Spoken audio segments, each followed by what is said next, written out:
I remember how devoted Carol and John were to Virginia Tech. It was the one thing that was a common topic of conversation.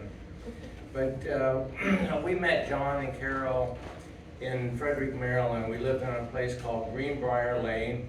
We were there for probably a year or so, and then Carol and John moved into the house right next to us. There was about an acre of land each house had, and we got to know them very well. Of course, John and Colleen were with them at that time, and I got to know John personally and learned to like him very much. Years later, when they moved from Frederick, I think they went into Montgomery County, if I'm not mistaken, for a period of time, and then in Maryland, and then they went down to Florida. And Don and I my wife Donna came down to visit them, and they were so very gracious. This has been, I don't know, 10 or 15 years ago. I can't remember exactly, Carol, but you and John took us around everywhere, and we're in the water and out into different places to eat. And it was such an enjoyable time for Donna and me. And I immediately fell in love with Florida at that time. But I remember John having his PhD in chemistry, biochemistry. I recall that I had a bachelor's degree in chemistry, and we would talk a little bit about that, but he was far more knowledgeable than I was because of the degree difference. And of course, he was a full bird colonel in the military. Sean, what branch was he in? But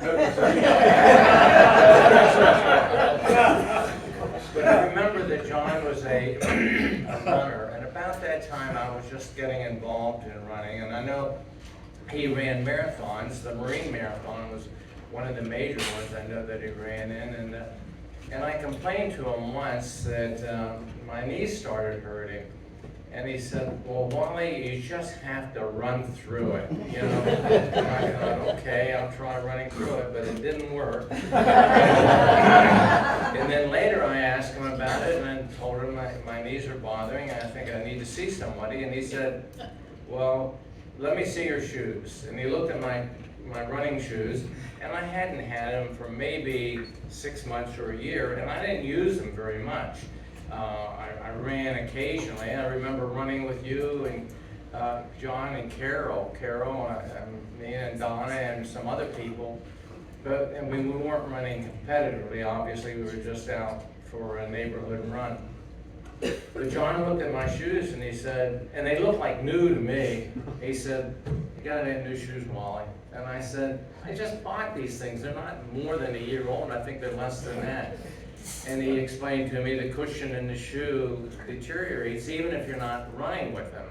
So I went out and got new shoes, and sure enough, the pain in my knees just disappeared like that. I can remember, John was extremely intelligent, a very bright person. He had views on everything, and informed views.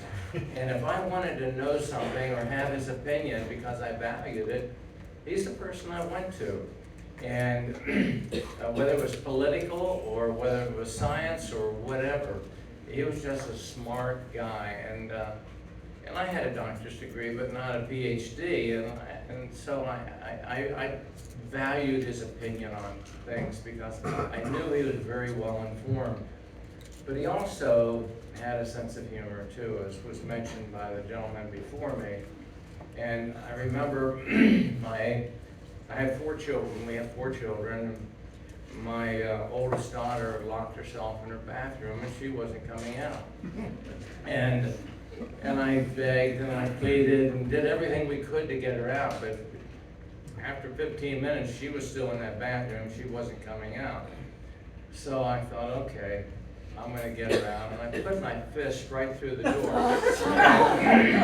And I have to tell you, it's not a wooden door, okay? It was more like a plastic door. So it was something that was easily to go through. And she unlocked that door right away. Well, anyway, in the following couple of weeks, I'm around trying to figure out how to repair and fix this thing. So I got a door and I'm putting it up. And finally, I got it all taken care of. And my second